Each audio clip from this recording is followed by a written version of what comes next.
SIR पर India ने कर दिया आर पार की जंग का ऐलान। तेजस्वी यादव ने 35 दलों के नेताओं को लिखा पत्र। चुनाव आयोग की पूरी प्रक्रिया पर उठाए सवाल।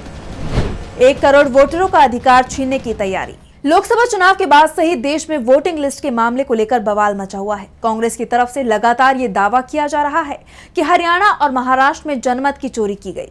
बीजेपी और चुनाव आयोग की मैच फिक्सिंग से चुनाव फिक्स कर लिया गया। जनता ने वोट कांग्रेस को दिया, इंडिया को दिया, लेकिन नतीजे बीजेपी के पक्ष में आए। राहुल गांधी तो लगातार ये बात भी कहते रहे हैं कि जैसे महाराष्ट्र का चुनाव चुराया गया, वैसे ही बिहार का चुनाव भी चुराया जाएगा। लेकिन इस बार विपक्ष ये होने नहीं देगा। इंडिया गठबंधन बिहार चुनाव को लेकर पूरी तरह से एकजुट है, क्योंकि डर बीजेपी से नहीं बल्कि चुनाव आयोग का है। चुनाव आयोग की तरफ से बिहार विधानसभा चुनाव से पहले वोटिंग लिस्ट में सुधार के लिए स्पेशल इंटेंसिव रिवीजन यानी एसआईआर अभियान चल रहा है। आयोग का दावा है कि 95% तक काम पूरा हो चुका है। गणना प्रपत्र वापस जमा हो चुके हैं, लेकिन ये पूरी प्रक्रिया सवालों में है और इसे लेकर अब आरजेडी नेता तेजस्वी यादव ने देश की 35 बड़ी पार्टियों के नेताओं को पत्र लिखा है, जिसमें चुनाव आयोग के इस पूरी प्रक्रिया पर सवाल उठाए हैं। वैसे इंडिया गठबंधन की तरफ से साफ कर दिया गया है कि वो इस मुद्दे को संसद में उठाएंगे। सड़क और सुप्रीम कोर्ट में तो इसे लेकर लड़ाई लड़ी ही जा रही है। दावा तो यहां तक किया जा रहा है कि इस बार बिहार विधानसभा चुनाव में एसआईआर बड़ा मुद्दा बन सकता है और इसका नुकसान एनडीए को होगा, ये भी तय माना जा रहा है। इसलिए विपक्ष इस मुद्दे पर पहले तो चुनाव आयोग पर सवाल उठा रहा था, लेकिन अब उसने मोदी सरकार को भी घेर लिया है।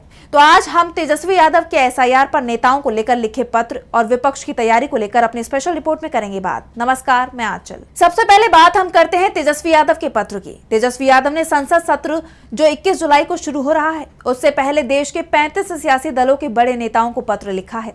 मुद्दा साफ है, एसआईआर। तेजस्वी ने यह पत्र कांग्रेस अध्यक्ष मल्लिकार्जुन खड़गे, लोकसभा में विपक्ष के नेता राहुल गांधी, टीएमसी चीफ और पश्चिम बंगाल की मुख्यमंत्री Mamata Banerjee, SP chief Akhilesh Yadav, NCP SP chief Sharad Pawar, DMK chief और तमिलनाडु के सीएम एमके स्टालिन का नाम शामिल है। तेजस्वी यादव ने अपनी चिट्ठी में लिखा, मैं आपको गहरी पीड़ा और तात्कालिकता के साथ लिख रहा हूं। बिहार में चल रहे विशेष गहन पुनरीक्षण यानी एसआईआर का तमाशा और त्रासदी बड़े पैमाने पर मताधिकार से वंचित करके लोकतंत्र की नींव हिला रही है। ये इस बात का साफ संकेत है कि कैसे भारतीय चुनाव आयोग यानी ईसीआई जैसी स्वतंत्र संस्था हमारी चुनावी प्रक्रिया की अखंडता में जनता के विश्वास को खत्म करने पर अड़ी हुई है। इस देश का हर व्यक्ति, चाहे उसकी पृष्ठभूमि या स्थिति कुछ भी हो, अपने वोट पर गर्व करता है। देश के शासन में भागीदारी करने की क्षमता अत्यंत सशक्त बनाती है। अब लाखों मतदाताओं को बिना किसी गलती के अधिकारहीन और अपमानित किया जा रहा है। 16 जुलाई 2025 के ईसीआई प्रेस नोट में बताया गया है कि लगभग 4.5% मतदाता अपने पते पर नहीं मिले हैं और अब चुनाव आयोग ने साफ कर दिया है कि इन्हें वोट नहीं डालने दिया जाएगा।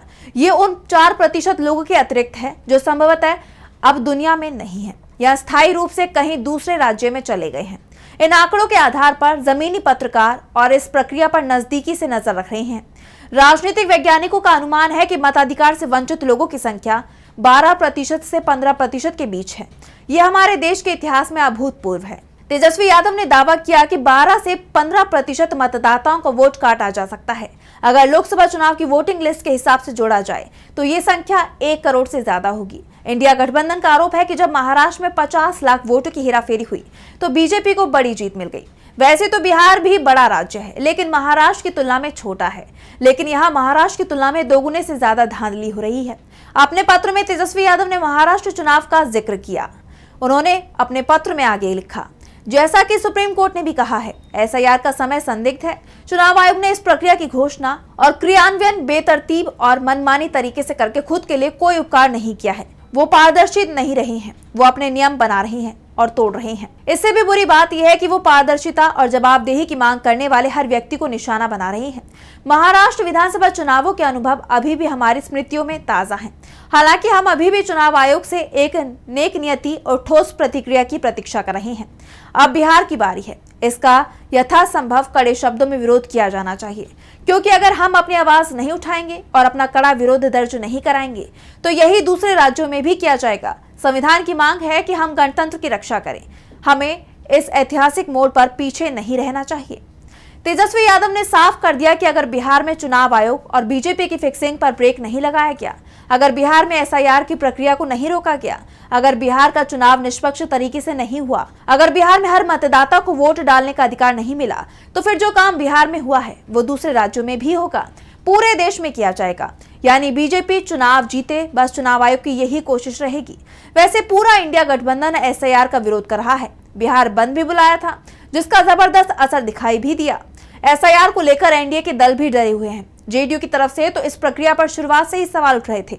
आंध्र प्रदेश की सत्ताधारी पार्टी टीडीपी ने भी सवाल उठाए थे। टीडीपी ने तो चुनाव आयोग को पत्र तक लिख दिया है और सवाल किए हैं कि आखिर इतनी जल्दी क्या है। और दूसरा, चुनाव आयोग की तरफ से वोटिंग लिस्ट का सत्यापन कराया जाना चाहिए। वो नागरिकता को लेकर क्यों लोगों से सवाल कर रहा है? नागरिकता चुनाव आयोग का विषय नहीं है, बल्कि ये राज्य और केंद्र सरकार का काम है, क्योंकि चुनाव आयोग की तरफ से जो गणना प्रपत्र जारी किया था उसमें वोटर से 11 में से एक दस्तावेज भी मांगा गया था। आधार कार्ड, वोटर कार्ड, मनरेगा कार्ड और राशन कार्ड को इसमें शामिल नहीं किया गया था, जिसके चलते एनडीए के सहयोगी दल भी नाराज दिखाई दे रहे हैं, लेकिन खुलकर नहीं बोल पा रहे हैं। लेकिन जिस तरह से पहले जेडीयू और फिर टीडीपी की तरफ से चुनाव आयोग की कोशिशों पर सवाल उठाए गए, उससे एक बात तो साफ हो गई कि सिर्फ बीजेपी ही चुनाव आयोग के साथ दिख रही है। और जो सवाल राहुल गांधी उठाते रहे हैं कि चुनाव आयोग का काम चुनाव कराना नहीं, बल्कि जहां बीजेपी की जरूरत है उस राज्य को बीजेपी को जिताने का हो गया है। तेजस्वी यादव की तरफ से पहले पत्र लिखा गया और फिर इंडिया गठबंधन की बैठक में भी इस मुद्दे को उठाया गया और इंडिया गठबंधन में इस बात को लेकर सहमति भी बनी कि संसद से लेकर सड़क तक इस मामले पर लड़ाई लड़ी जाएगी। सुप्रीम कोर्ट पर भी नजरें हैं। सुप्रीम कोर्ट 28 जुलाई को एसआईआर को लेकर बड़ा फैसला सुना सकता है, क्योंकि विपक्ष की तरफ से जो डर जताया जा रहा था वो चुनाव आयोग की प्रक्रिया में सामने भी आ रहा है। चुनाव आयोग की तरफ से बताया गया है कि करीब 95% गणना प्रपत्र वापस मिल चुके हैं, करीब 5% का ही काम बाकी बचा हुआ है। चुनाव आयोग की तरफ से बताया गया है कि 1 अगस्त 2025 को वोटिंग लिस्ट का मसौदा पब्लिश किए जाने के बाद राजनीतिक दलों, मतदाताओं को उसमें सुधार के लिए पूरा 1 महीना दिया जाएगा। लोगों को डॉक्यूमेंट जमा कराने का भी मौका दिया जाएगा। लेकिन सवाल तो यही उठ रहे हैं कि चुनाव आयोग की तरफ से जो डॉक्यूमेंट मांगे गए हैं वो मतदाताओं के पास मौजूद ही नहीं है।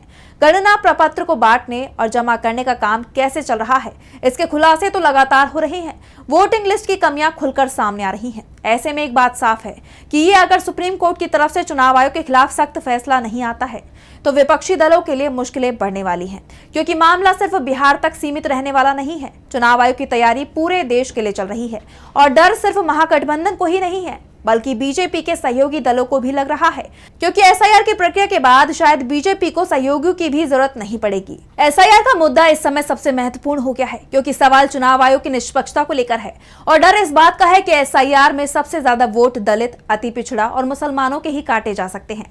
आमतौर पर ये मतदाता बीजेपी के खिलाफ वोट करते रहे हैं और अगर इस वर्ग के अधिकांश लोगों को वोट डालने से रोक दिया जाता है तो विपक्ष की लड़ाई मुश्किल हो जाएगी। तो फिलहाल के लिए हमारी स्पेशल रिपोर्ट में बस इतना ही। देश और दुनिया की तमाम बड़ी खबरों के लिए देखते रहिए डीवी लाइव। नमस्कार।